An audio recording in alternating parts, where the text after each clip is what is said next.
Welcome to the Numbers Game. I'm Cynthia Frelund, and Week 11 is here. We have 13 more NFL games to break down based on key contextual stats driving forecasted scores and player projections. I'm wearing the glasses today, so you know I mean business. If you have a second, please go check out my updated remaining season win total article at nfl.com/Frelund. It gives playoff projections, potential spoiler games, and odds on who gets each conference's bye. We're also going to do an extra episode this week, I'm pretty sure with a guest that digs in a little deeper into the content of the article, so be on the lookout for that as well.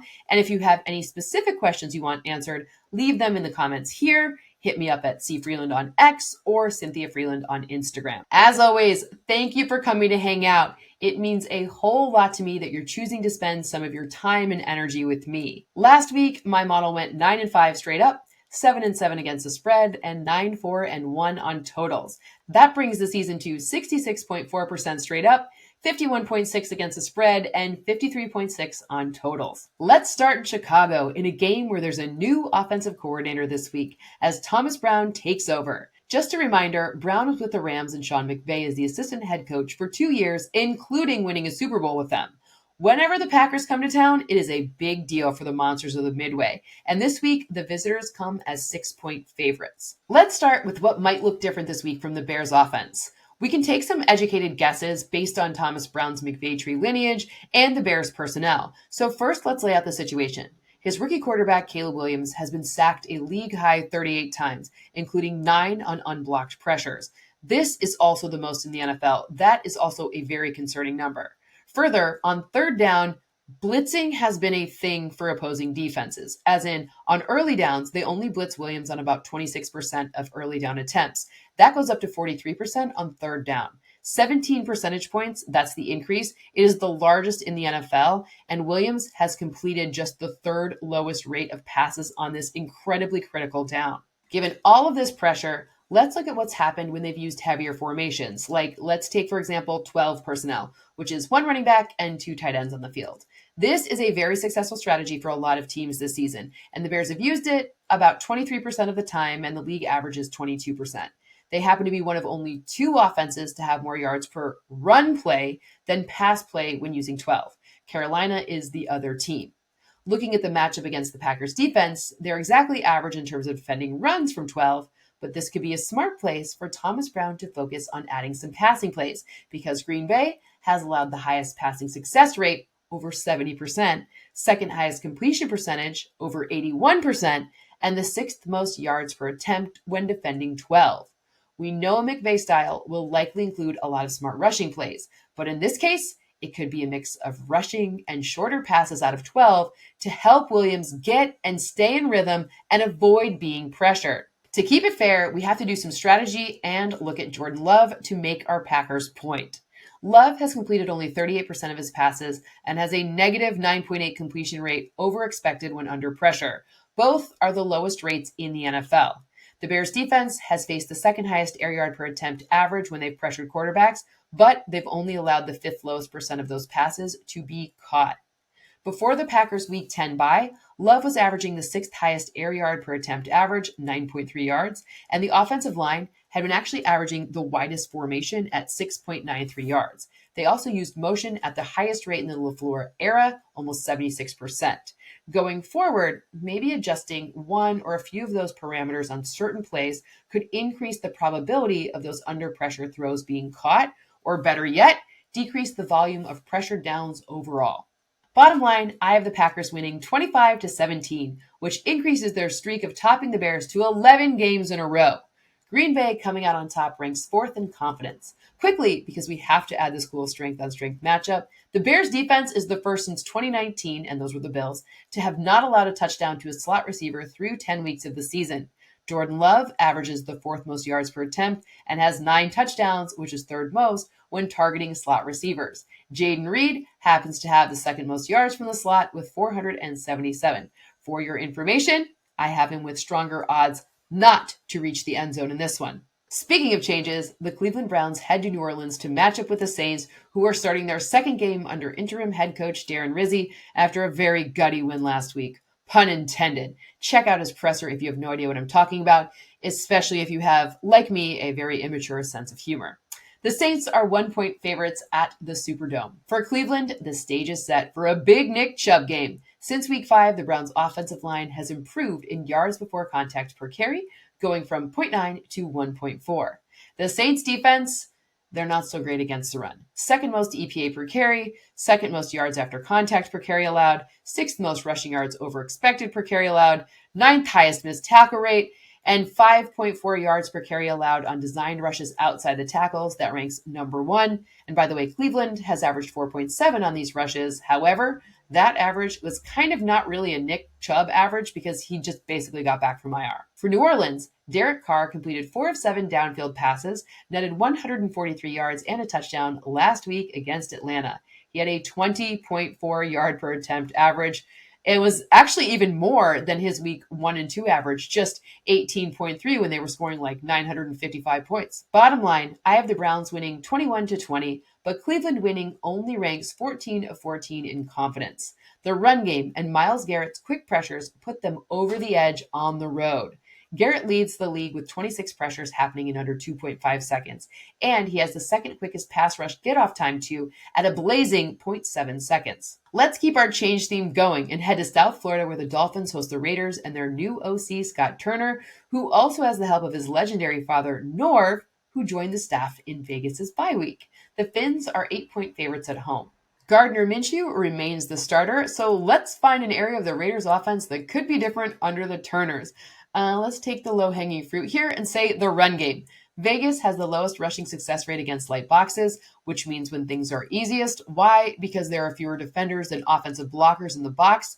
That success rate is just 26.3%. It is the lowest in the league by 8.1 percentage points, and that will probably drive someone like Norv Turner totally crazy because he's all about fundamentals. So just so you have it, Miami's defense has been good when using a light box. They hold offenses to the 4th lowest success rate. However, I think a noticeable run game fundamental shift will be absolutely present in this game. The matchup on Miami's side, where there's a potential noticeable change, is a replacement right tackle, Kendall Lamb, who fills in for Austin Jackson and gets to face Max Crosby. Crosby has 32 pressures and 6.5 sacks.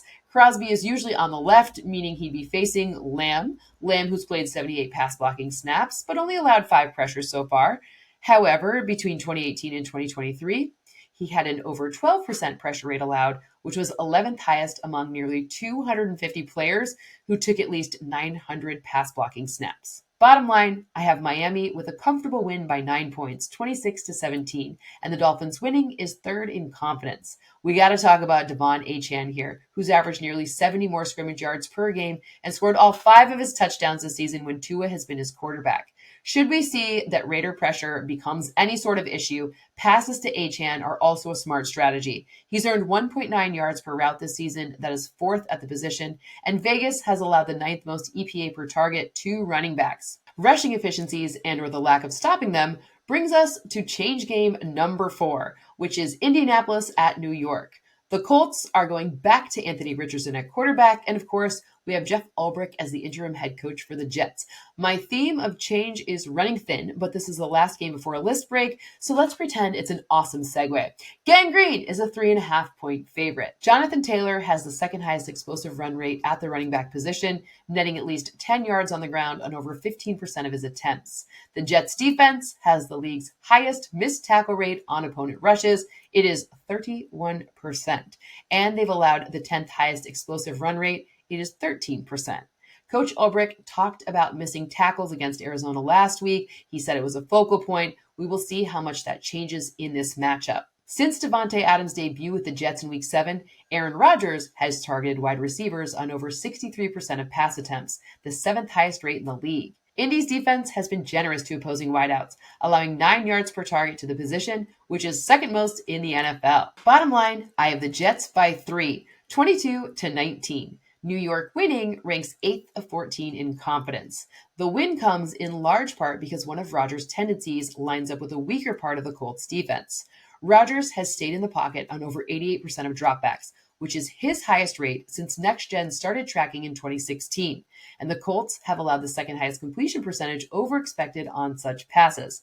I do want to point out a source of volatility because Anthony Richardson leads the league in air yards per attempt at 13.2. That is an insane number because think of 9 as being a ton, meaning if he breaks a few of those deep passes, it can mess up the score. Time for a list. Let's go with, is the trend your friend? I'll name a trend and say what the odds of it happening in my model are, and you can be friends with it, aka believe it will continue, or you can go against it and believe it will stop. Trend 1. Garrett Wilson has had 5 or more receptions in 8 straight games, which happens to be the longest active streak in the NFL. I told you the Colts defense is generous to opposing pass catchers, and Rodgers has been targeting wide receivers at a top rate.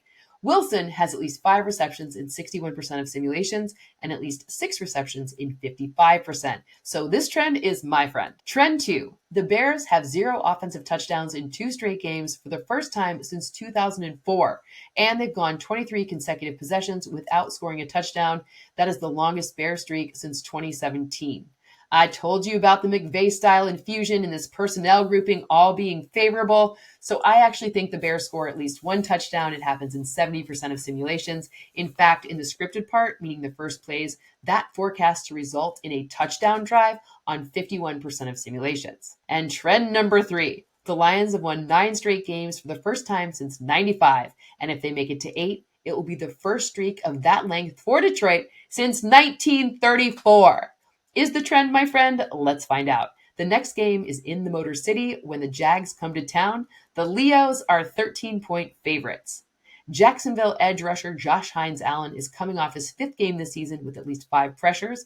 Last week, he had 8 against the Vikings' new left tackle, Cam Robinson, who's also his old teammate. When they're healthy, Detroit's O-line has the highest win share in the NFL. Without left tackle Taylor Decker, that changes. Should he not be able to go in this one, we will likely see Dan Skipper again. Skipper allowed 9 pressures on 31 pass blocks against Houston. That's a 29% rate. That is a large number. Detroit has used play action at the second highest rate this season on almost 19% of attempts. Jared Goff has averaged the 3rd highest passing success rate and 4th most yards per attempt on play action. And Jacksonville has allowed the 2nd most yards per attempt. By the way, it's 10.2 on play action. Overall, the Jags are allowing the most total yards per game this season. Bottom line, Detroit's defense is the best in the league on 3rd down, and we will likely see the debut of Zadarius Smith. Also, the Lions are the only team with 3 players with at least 7 scrimmage touchdowns apiece.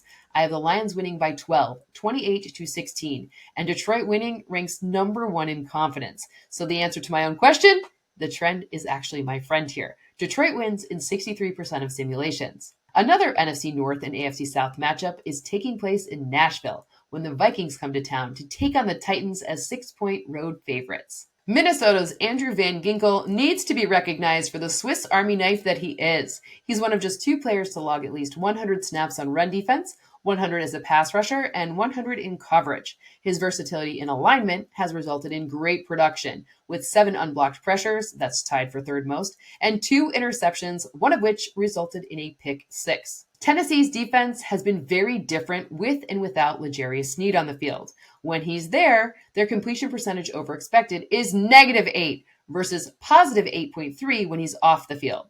The Titans' yards per attempt allowed goes up 1.6 yards. Their EPA per dropback is 0.26 points more generous, and their defensive success rate decreases 14.9 percentage points. As of this recording, he still hasn't practiced. Bottom line, the Titans quarterbacks have been under pressure at the highest rate in the league this season, and the Vikings have earned the 8th highest pressure rate with the 2nd highest blitz rate. Will Levis has thrown 4 of his 7 interceptions when pressured and has the 2nd lowest passer rating when not kept clean.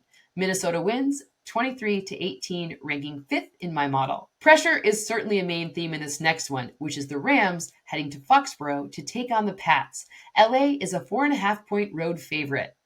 Rams rookie Jared Verse has a 20.4 pressure rate this season, which is the highest among rookies since Micah Parsons in 2021. Overall, the Rams are getting after opposing quarterbacks at the 2nd highest rate in the league, 41%.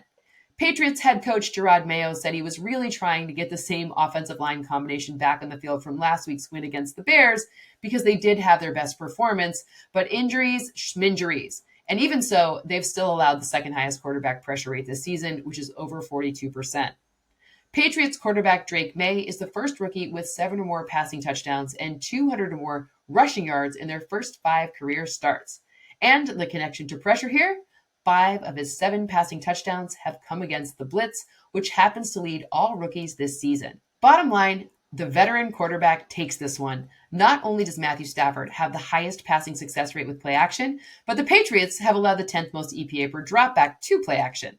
The Rams have kept Stafford pretty clean, allowing the 12th lowest pressure rate, and the Patriots defense has only generated the 6th lowest pressure percentage. Rams win 23-19, and this ranks 9th in confidence. Guys, we made it to the best game by far in this Sunday morning window of games. Another road favorite, but should they be? The Baltimore Ravens are field goal favorites heading to Acrisure for a date with their AFC North rival Pittsburgh Steelers. This should be a really good game, so let's do one strength on strength and then do one advantage for each team.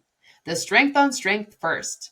The Ravens offense has averaged 6.5 yards per carry and 2.1 rushing yards over expected per carry on design runs outside of the tackles this season.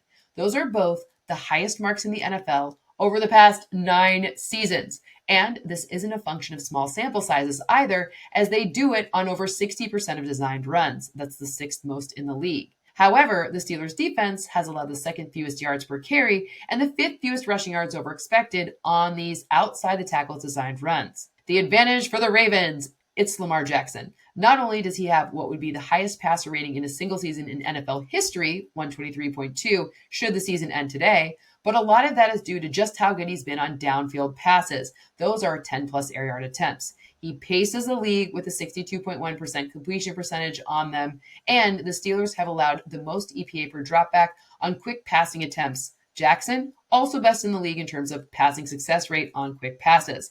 Further, with Alex Highsmith ruled out, the pressure rate forecast to decrease. The advantage for the Steelers?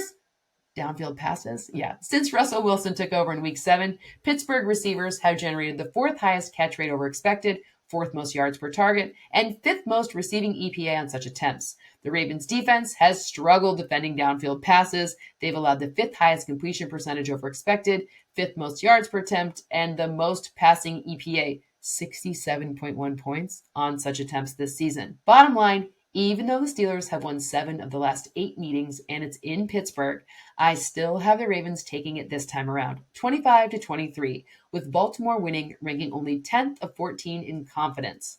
This keeps the streak going of 1-score victories in what would now move to 10 games between these two if my model's result holds. Baltimore has some things to clean up in the pass defense part of the game, but defending the run pushes the Ravens slightly over the top. One example, they've allowed the lowest rushing success rate with light boxes, and the Steelers have the 5th lowest EPA per carry on such attempts. We need a list. Let's do count on it. Since it's getting late in the fantasy season and there's a good number of home dogs and larger spreads this week, let's make a list of some players you can count on. The bigger name guys you did draft early and you can count on to see the end zone this week. Number 1, George Pickens. He leads the NFL in receptions and receiving yards on deep passes, and the Ravens have allowed the 3rd most yards and are tied for the most touchdowns on these 20-plus air yard attempts. They have allowed 7. Number 2, Kyren Williams against the Pats. Mr. Wet Willie hasn't seen the end zone on the ground in 3 games and hasn't caught a touchdown pass in 2. However, he has all of the Rams' rushing touchdowns, and the Patriots have allowed 10 rushing touchdowns, which is tied for 9th most. Number 3, Tyreek Hill against the Raiders. Vegas plays a lot of man, like 11th most, and Tua is 8th best against man, in large part thanks to number 10. And number 4, Christian McCaffrey. I know he didn't reach Pater last week, but he's my highest rated running back in fantasy this week. If you combine the odds of his rushing touchdown and his receiving touchdown, it ends up being 1.05. So 0.8 on the ground, 0.25 through the air. Add it all up, you're going to get at least 1 trip to the end zone, which brings us to the afternoon slate of games and Seattle at San Francisco, where the Niners are 6.5-point favorites. My assumption is that DK Metcalf will play for the Seahawks, so let's look at Geno on vertical routes, where he has 9 touchdowns and 2 interceptions. This is his best part of the route tree, as he has 2 touchdowns and 8 interceptions on all other routes. He even has 2 picks off of screen passes. DK Metcalf has accounted for 27 of Geno's vertical targets, which is a 42.2 target share and fourth best in the league despite missing their past 2 games.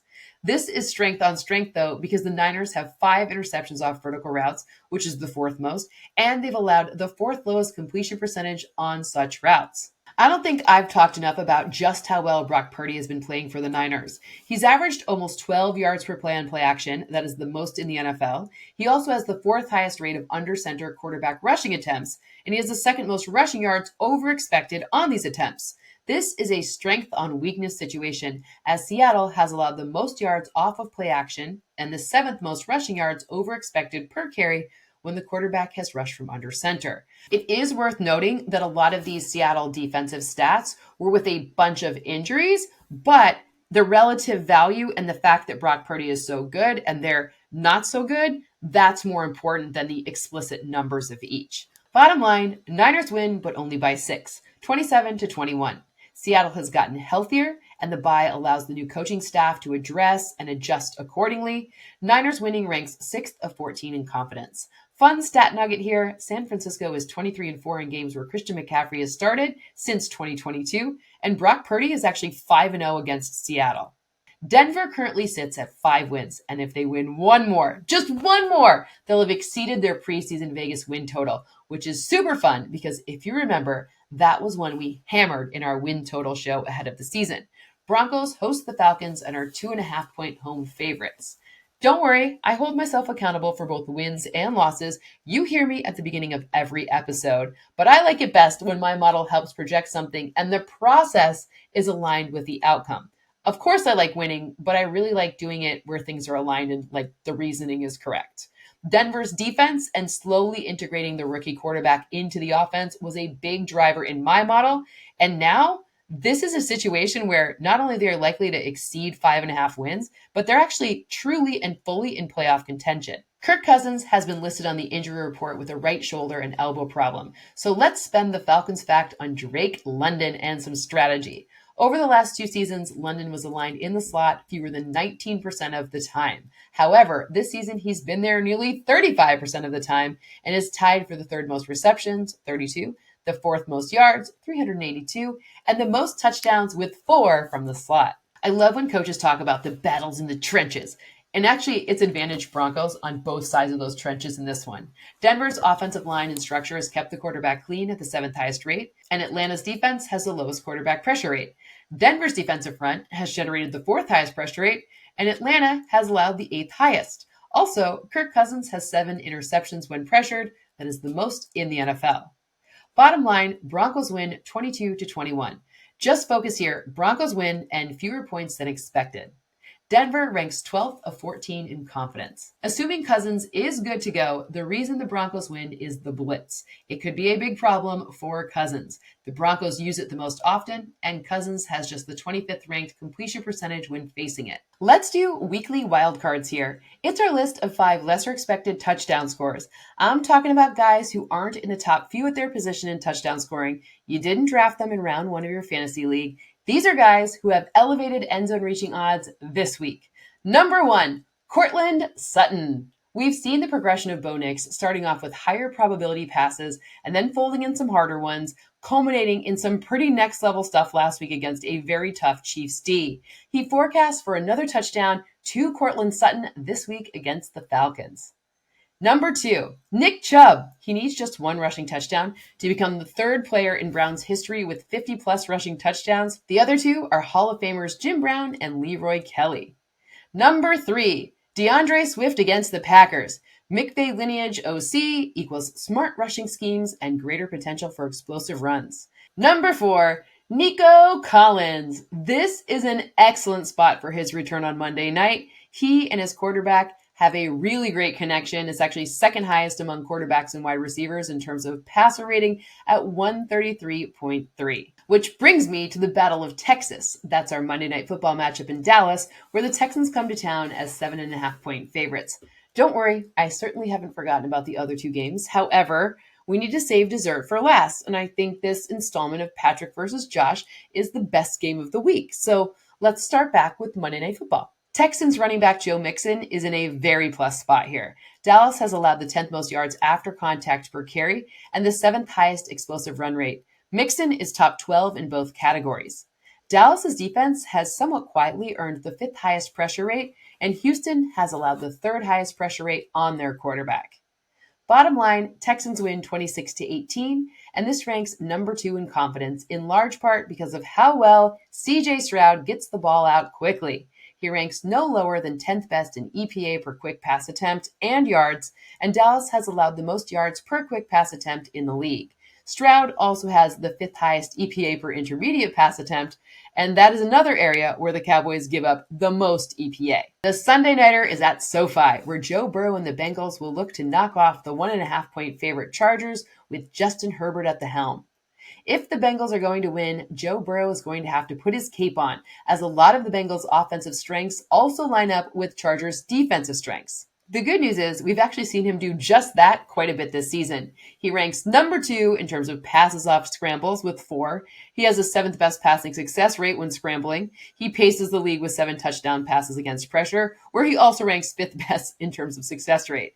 The Chargers are 12th best at generating pressure and best at limiting quarterback success rate on passes when under pressure. If the Chargers are going to win, Justin Herbert is going to have to keep up his trend of being extremely reliably good this season. He has a 90-plus passer rating in all 9 games and 7 straight starts with 0 interceptions. Explosive passes are also a big success story for Herbert. He's attempted those 20-plus air yarders at the 5th highest rate and connected for 478 yards and 5 touchdowns with 0 interceptions, resulting in the highest passer rating on such attempts at 134. So the big question becomes, who has the bigger advantage? Justin Herbert over the Bengals defense that has been very inconsistent, or Joe Burrow with the help of Jamar Chase against the number 1 scoring defense? Bottom line, I have the Bengals pulling off the upset, 24-23. However, this only ranks 13th of 14 in confidence. The reason driving this, the steady, slight increases in impactful areas in the Bengals defense. For example, they have the 3rd lowest missed tackle rate. And now, drum roll please, the reigning 2-time Super Bowl champs and currently undefeated Kansas City Chiefs head to Orchard Park for a date with the Buffalo Bills, where the home team is a 2.5-point favorite. I must put an asterisk on this one because I spent so much time here, and some alignment injuries on both sides, the Chiefs left tackle Wanya Morris, the Bills right tackle Spencer Brown, along with tight end Dalton Kincaid and receiver Amari Cooper, are all up in the air as of this moment. Right now, I am modeling with Brown and at least one of Cooper or Kincaid, and with Morris, but him being only 75% healthy. Let's look at the Mahomes magic on 3rd down. The Chiefs convert the highest percentage of 3rd downs in large part because Patrick Mahomes himself has 55 combined passing and rushing first downs on 3rd down. That is the 2nd most in the NFL. When targeting Travis Kelce specifically, he's averaged 9.2 yards per attempt on 3rd down for over a 116 passer rating, and they've connected on nearly 74% of attempts. This is such a critical down, and that is a ridiculously outsized great result. Josh Allen has thrown for 705 yards and 11 touchdowns, which is the most, with 0 interceptions, all against the blitz. He has the 4th best EPA, the 4th highest passer rating against the blitz this season, and we know Spags is going to bring an extra man. The Chiefs have done this at the 4th highest rate and allowed the 2nd fewest EPA when doing so. Chiefs defensive tackle Chris Jones has the most sacks, tackles for loss, and hits since 2022, and is tracking at the 4th most pressures at his position this season. George Karlaftis leads the team with 4 sacks and 13 hits, and Nick Bolton leads in tackles and tackles for loss with 62 and 8 respectively. Bills pass rusher Greg Rousseau has really stepped up this season with 20 quick pressures, which is tied for the 5th most, and he also is tied for the league lead with 12 tackles for loss. He leads the Bills with 5.5 sacks and 16 quarterback hits. The defense also ranks number 1 with a plus 13 turnover differential. In fact, they're the only team at plus 10. They also score when they have these takeaways happen. They have 78 points off of takeaways. That is the most in the league. And they have a takeaway in each of their 10 games this season. It is worth noting that Patrick Mahomes has not had an interception in each of his last 2 games after having 1 or more each of their first 7 games. Bottom line, I have the Bills ending the Chiefs' win streak 26-22. This ranks exactly middle of the model at 7 of 14. The Bills' O-line ranks number 2 in win share, and Josh Allen has the number 1 win share at the quarterback position this season. Even though we've seen Allen turn the ball over in recent weeks, this offense is designed to minimize opportunities for that to happen. Expect to sweat it out, though, as the Chiefs have 8 comeback wins this season, in large part because they've allowed 0 points and 20 total yards when trailing in the fourth quarter. I have to say it once more. If the injury report gets crazy, I will update the score. On to the spicy and bland menu for this week. Bland first. Remember, these are props that happen in at least 55% of my simulations. Number 1. Khalil Shakir to earn more than 54.5 receiving yards and catch more than 3.5 passes. Keon Coleman has already been ruled out, and Shakir leads the Bills with 48 receptions and 529 receiving yards, along with 417 of them coming after the catch. That's the second most yak in the NFL. Number 2, Joe Mixon to have more than 23 rushing attempts and more than 86.5 rushing yards, and also a trip to the end zone. I love the attempts figure because he's had 24 or more carries in 5 of 7 games. That's the most in the NFL.